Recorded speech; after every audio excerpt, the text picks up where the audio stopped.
Here we have two amounts, 52 and 47. 52 subtract 47. What is the difference?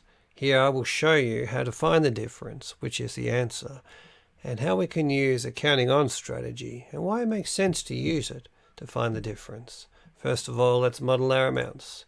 52, the larger amount.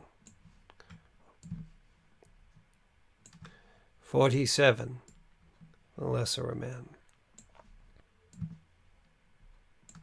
Now, 52 take away 47. Let me illustrate something that I think you'll find interesting. 52 take away 47. I wonder what the difference is. Here we have it. This shape here shows us how different they are. Once you subtract 47 from 52, you're left over with this piece here, which is why they call it the difference. How different the numbers are also shows how much is left behind when the smaller amount is subtracted from the larger amount. So how do we measure the difference? Well, it's immediately apparent.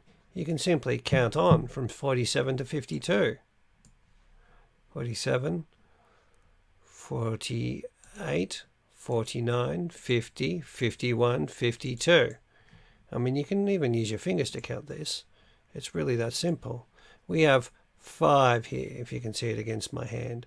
5 steps show how different they are. And you can see it over here too. That wherever you measure it along from, the segment or the part which is left behind is the difference, is the length of 5.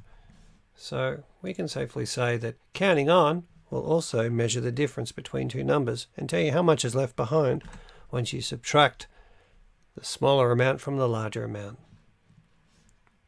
I hope you found this helpful. 52 subtract 47 is 5 is the difference. Live long and prosper.